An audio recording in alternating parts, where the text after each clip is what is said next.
Un véritable trésor surplombe la ville de Kinshasa, sur la colline de Ngaliema. Ici, la salle d'exposition de quelques centaines de mètres carrés, ouverte au grand public, est trop petite pour les 45 000 pièces collectées à travers ce pays de plus de 2 millions de kilomètres carrés. La trouvaille, garder soigneusement les pièces non exposées dans des salles de réserve en attendant l'ouverture d'un musée beaucoup plus grand, financé par la Corée du Sud. Nous avons trouvé les employés en plein inventaire des objets. Ce qui est intéressant, c'est que ça tombe à point nommé.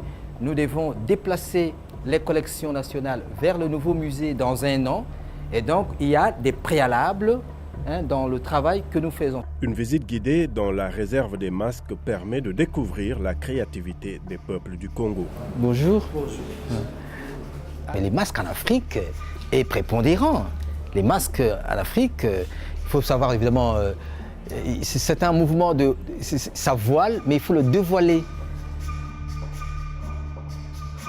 Quand il sort comme ça, soit il représente un ancêtre, soit alors ça représente une femme, mais la femme, c'est la vie, c'est la source même de la vie.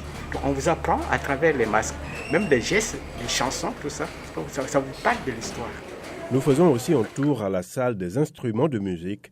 Là, on voit que le tambour n'est pas utilisé qu'à des fins festives, mais il symbolise aussi la solennité dans beaucoup de cas. Ça, c'est la peau de varan. Vous voyez. Mais parfois même, vous avez comment vous appelez ça, la caisse de résonance qui est soit en poterie. Vous voyez.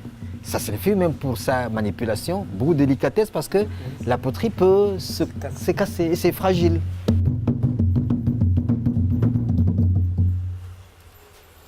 En attendant le déménagement vers un espace plus large pouvant accueillir des centaines de visiteurs à la fois, l'autre grand objectif des responsables du musée de Kinshasa est de continuer à se battre pour la récupération des objets d'art congolais qui se trouvent toujours en Europe.